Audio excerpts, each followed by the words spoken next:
Paano gamitin ang XDE Driver app para sa direct delivery? I-login ang iyong account.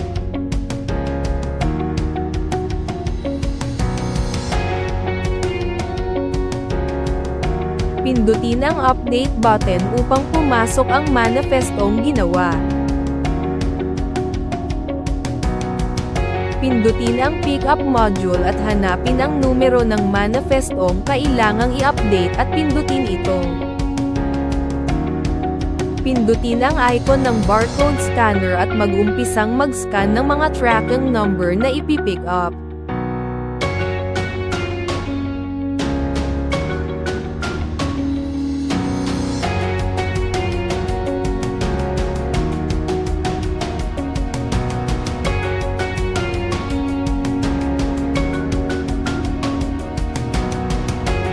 At kung ikaw ay tapos ng mag-scan, pindutin ang back at i-click ang scan button. Pindutin ang next sa itaas at pumunta sa e-proof.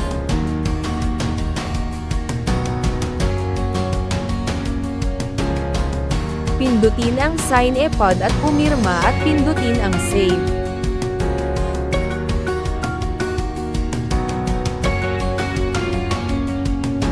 Pindutin muli ang e-proof at pindutin naman ang upload e-pod. Pindutin ang icon ng camera upang kumuha ng litrato at pindutin ang save.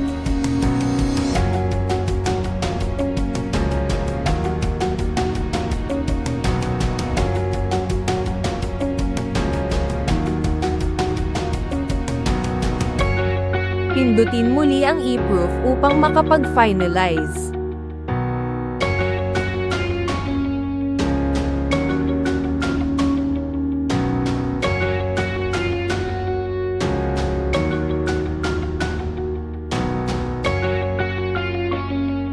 At kung ang manifesto naman ay hindi na pick up, pindutin ang pick up module at piliin ang manifestong kailangang i-update.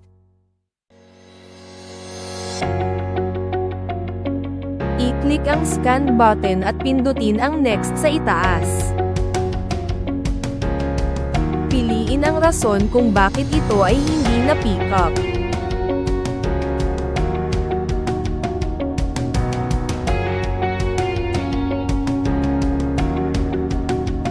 Pindutin ang e-proof.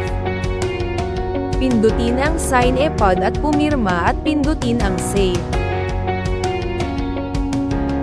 Pindutin muli ang e-proof at pindutin naman ang upload e-pod. Pindutin ang icon ng camera upang kumuha ng litrato at pindutin ang save.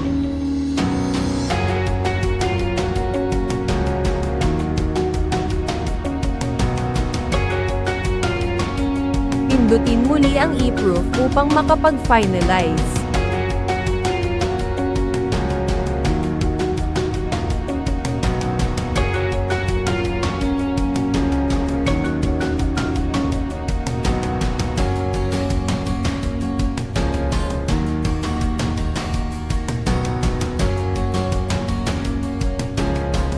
Pagkatapos ma-finalize ang mga manifesto na pick-up, pindutin muli ang update button upang pumasok ang manifestong kailangang i-deliver.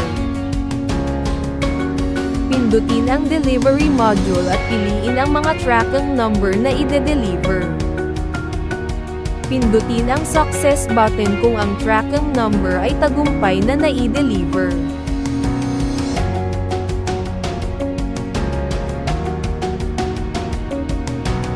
Pindutin ang sign e-pod at pumirma at pindutin ang save.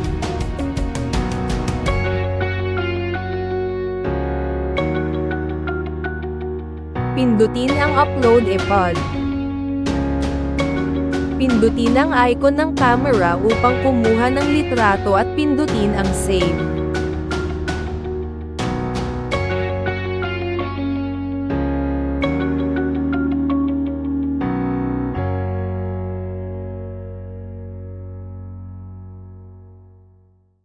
I-click ang confirm button upang makumpleto ang transaksyon.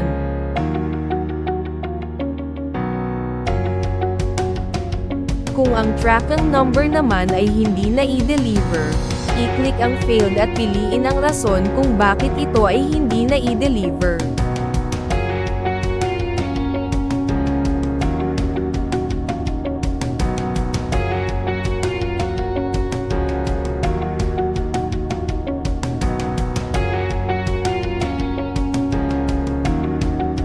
Pindutin ang sign e-pod at pumirma at pindutin ang save. Pindutin ang upload e-pod. Pindutin ang icon ng camera upang kumuha ng litrato at pindutin ang save.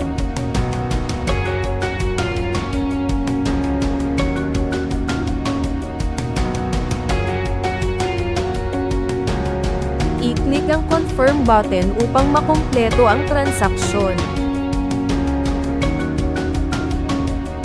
At gawin pa ito sa mga natitirang tracking number.